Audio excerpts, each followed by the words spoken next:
Hi and welcome back to my YouTube channel. I'm Erin McGuire. I'm a spiritual business and abundance coach for light workers, empaths, and highly sensitive people. And I help people heal their traumas and get out of codependency in their business and their life. So today's video is all about people pleasing. The most popular videos on my YouTube channel are when I talk about people pleasing. And I think it's because it's an epidemic, because there's more to learn, there's more to unravel around people pleasing.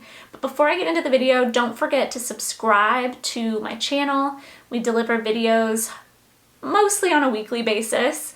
There's times where I take brief breaks in there, but mostly on a weekly basis around healing, empowerment, and business, spiritual business, to help you rise into your greatness. So don't forget to subscribe. If you like this video, hit the bell and maybe share it with a friend. It would mean the world to me. So today's video is all about why do I people please? Now, in other videos I talk about that as well. Just the bottom line is it's because of childhood trauma. I mean, that's plain and simple. In my next video, I'll be talking more about differentiating between big T and little t trauma, but just know that trauma is not just a natural disaster or physical abuse, that it can also be being bullied in school. I'm not saying these things to make them smaller, but just to let you know that there are a lot of other things that can be traumatic, and what I think is even more prevalent to say is that because the people that I am speaking to, the people that I work with, are highly sensitive people. So our nervous systems are more sensitive. Just we are built differently than most of the rest of the world. Highly sensitive people, about 20% of the population. And so things that happen, like this could be what happened for you. It's like maybe you have brothers and sisters and you ask them about certain things that happened in childhood and they're like, oh, I don't even remember that. But for you, it was like a very kind of catastrophic, overly emotional thing that you really remember, and it just shocked you. So it's just because our nervous systems are wired differently. So we can experience trauma, I think, as highly sensitive people on a much higher scale than the rest of the world. Okay, so again, it's not always the most fun thing to be sensitive, but it is your superpower, and we'll talk about that in another video as well. Back to why do we become people pleasers? It's because of childhood trauma. So most likely in childhood, you had a parent that maybe they were emotionally unavailable, or they worked a lot, or they had drug or alcohol addiction, or a skew of other things, right? And we learn as children, we're wired to get love and connection. It's one of the 6 basic human needs. We all need it. And as children, we're wired for that. So if we get distance from our parents, or maybe they're not super available to us, we start learning ways to get that love and connection. And I changed this for some of my clients in my Empowered Women program, my monthly membership, to say attention, because some of us didn't get love or connection from our parents, right? It's sad to say, but some of us just got crumbs of attention. They might have said, hey, good job, or showed up at one of your events because you were doing well at something. So it's not like we got the hugs and kisses and affection. So I just want to make that clear, that when I say love and connection, I should also say and attention.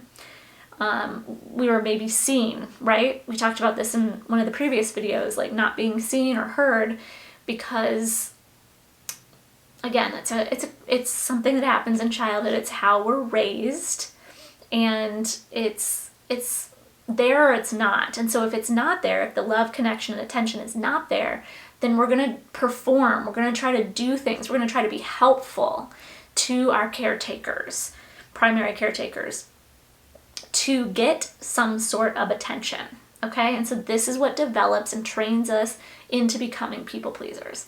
I have to perform, I have to do well at school and in sports, or I have to caretake. Maybe you did the dishes and that's when you got attention from your parents or caregivers. Maybe you had a sick mom or dad and you literally had to care for them at a young age. This has been one of my clients. That's going to wire you to become a people pleaser. So it's how we are wired as children.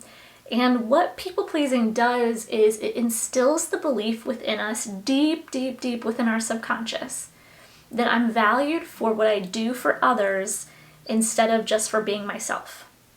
So we begin to lose our sense of self. That becomes not as safe, not safe to express our emotions, not safe to ask for what we need, not safe to be wild and creative. A lot of us got shut down for that. Like, be quiet, be seen and not heard, those sorts of things. We couldn't really be ourselves.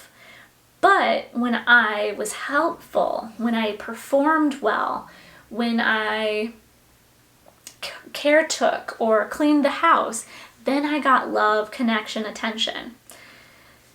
So that's what we get wired to do, and then that's who we are wired to be as adults. And it's exhausting, and it's burned out, and it's overgiving, and my value comes from what I do for others. So what does that mean? You're just doing all the time. Do. Okay, it's a coping mechanism so that you don't have to feel the pain of not feeling good enough.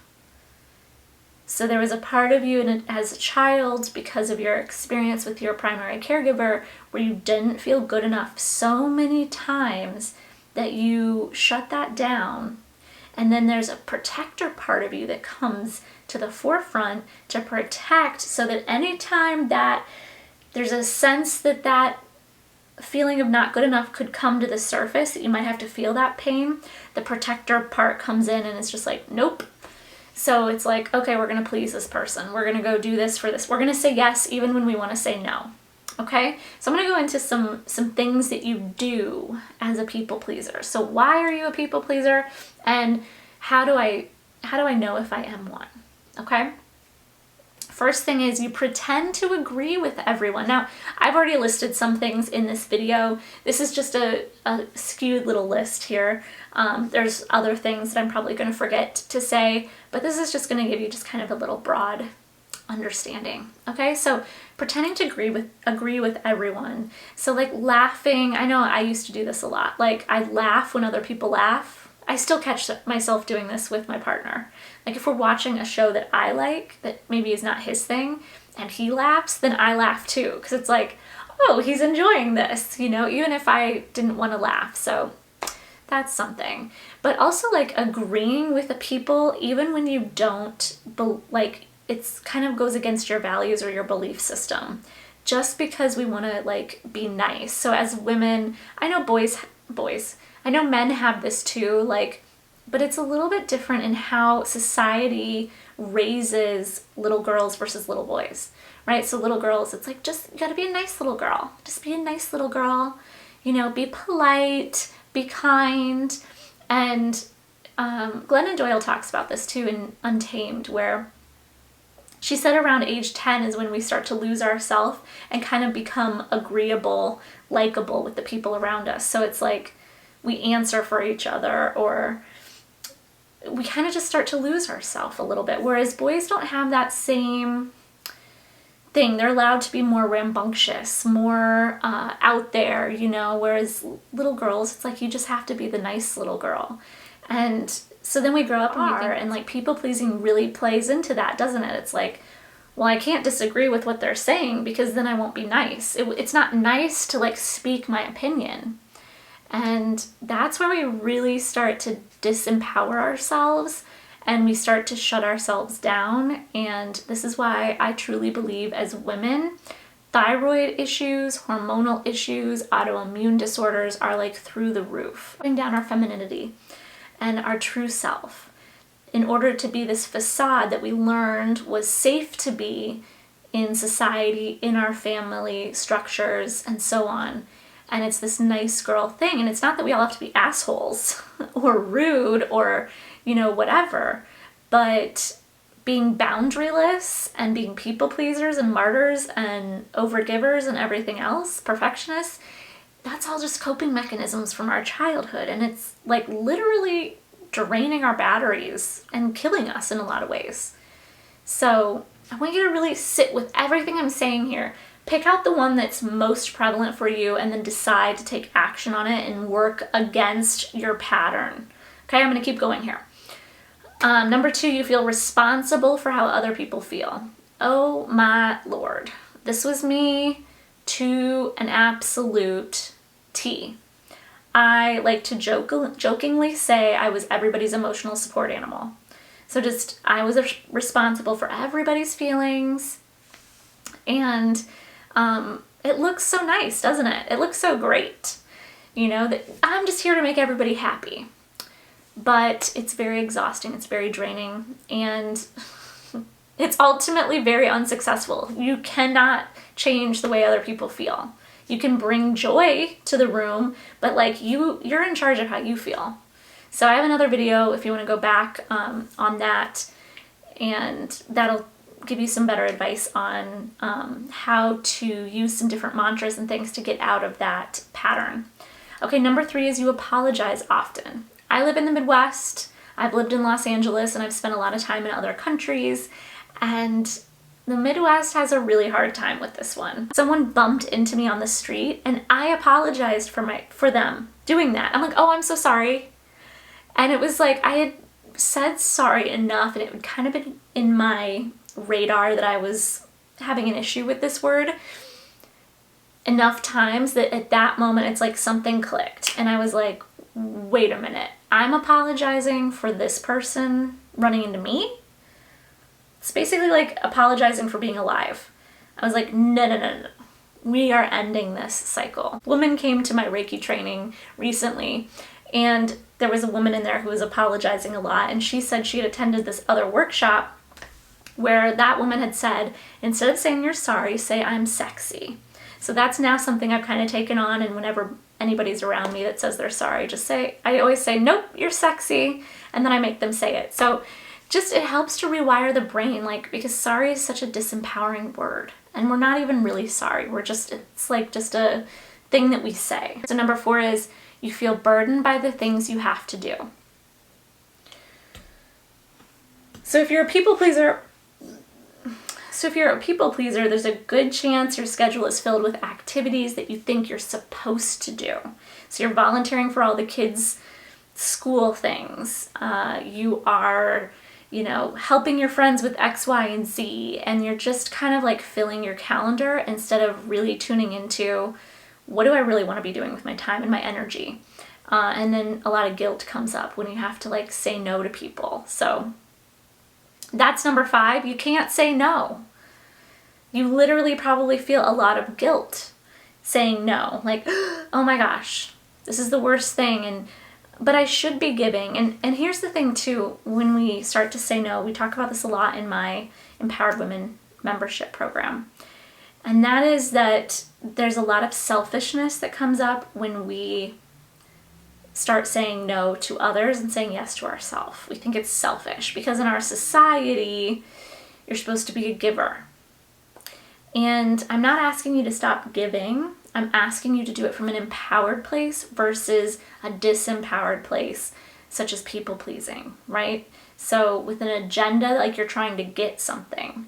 So here's where I'm going to drop a little bomb for you. People pleasing is actually very selfish.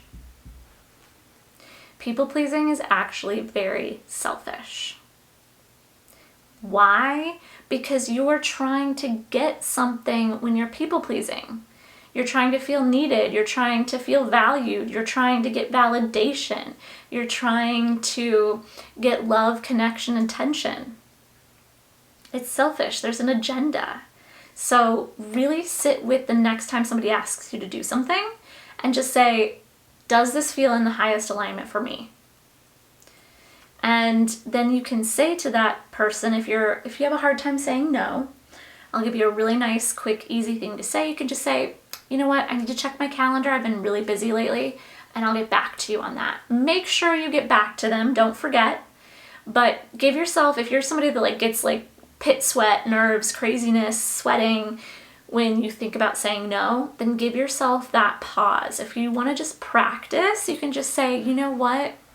my calendar is just so full right now. Maybe next time.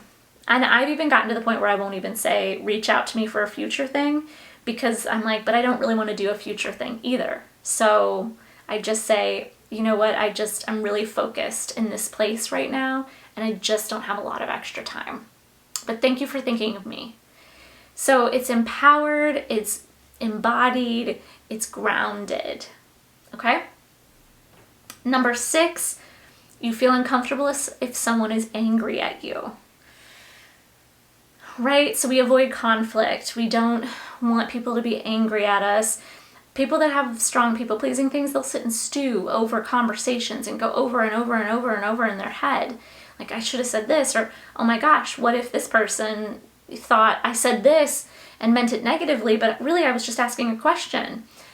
I actually did this recently, just this week even, where I came home and I was like analyzing some conversations I had with people I don't hang out with very often, and wondering, oh gosh, I hope she doesn't think that I was being bossy here, or that I was diminishing her there.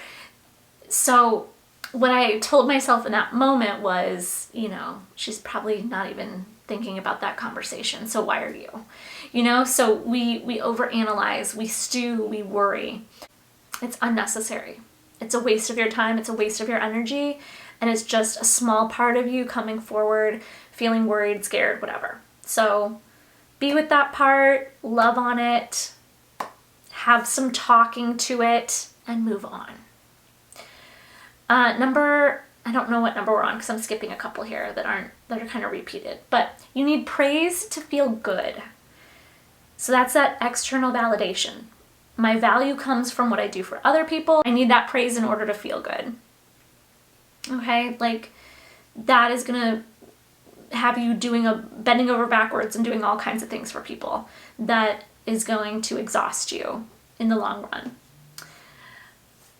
You don't admit when your feelings are hurt. This is a big one. All of this stuff goes hand in hand with codependency as well. Not admitting when your feelings are hurt. It's because we fear conflict. I don't want to upset this person. So if I say like what they did just upset me, or I'm feeling all this pressure from them, then it could cause a conflict. They might get defensive. And so we avoid that. We avoid sharing. But again, that comes from childhood. It wasn't safe to share your feelings because your parents were addicts or emotionally unavailable. They didn't have time to listen to your feelings. And you probably got shot down when you did express. And so then it becomes like, oh, it's not safe to do that. And then we have protector parts. And so to really start moving through that, you know, lately I've just been like, and it takes time and practice to get there. So you have to start small. But lately I've just been in this place where it's like, if anything comes up in me, and there's a person in front of me that's kind of triggering it in some way, I just kind of bring it up. Like I met with this new coach. I want to like expand my financial horizon. And so I met with this coach online about that, just to kind of help me with budgeting and planning and my business and that kind of thing. And I have to send her like all my finance, and I said that, I was like, I'm gonna have to send you like everything I spend money on, and I go, ew, I just feel like I'm gonna be judged. And it was freeing to say that, because that's something that normally we'd hold back. I'm afraid that you're gonna judge me for what I spend my money on. And just like having to share all the things you spend your money on, I mean, it just feels like kind of weird. And you know, she'd like had her own way of like calming me down around that. But I just told her, I go, I'm just going to start being really honest. And if I feel something, I'm just going to say it, especially in that kind of coaching environment. But even with my significant other, you know, like just lately I've been more vulnerable, more honest with him. Like I'm feeling pressure. Like even if he's not doing it, I'm recognizing that it's my thing. He's not necessarily doing it, but that I need to express it. So for instance, just expressing that I felt pressured to make sure he was okay when I was going to go spend some time alone on a trip we were doing. I was going to go to a spa that he wasn't going to go to for like 4 hours, and I felt all this pressure because he's like, well, what am I going to do? He was kind of being mopey about it. And so I just said, I'm feeling a lot of pressure around this when we had talked about this ahead of time. And anyway, that's just a simple example, but it's just like, it just took the weight off of me, and it really helps what I tell him.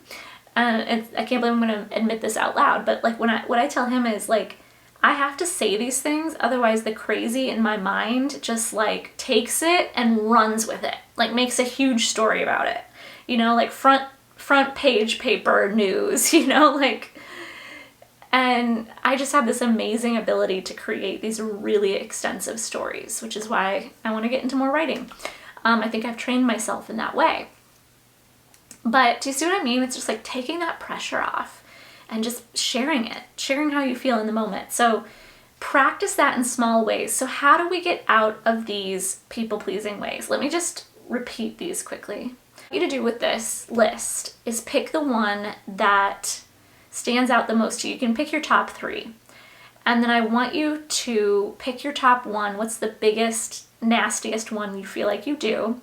And then just practice taking an action that goes against yourself. So I call that making the bold move.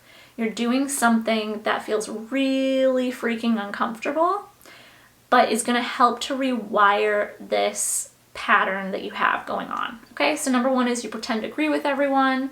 You feel responsible for how other people feel. You apologize often. You feel burdened by the things you have to do, meaning you've said yes to too many things and now you're like volunteering everywhere. You can't say no.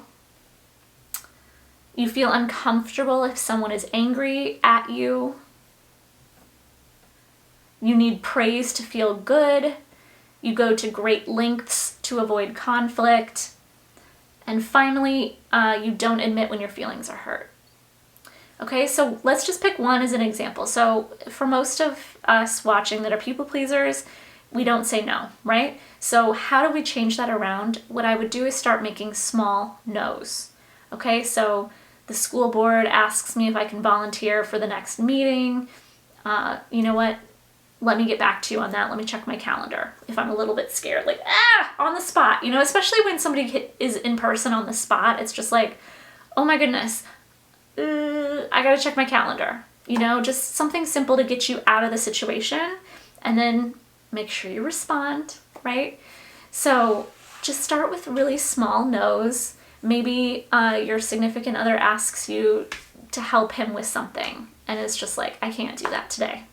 Whereas before you would have always said yes, right? So last thing I'm going to tell you about this strategy is that be ready for people to be disappointed in you.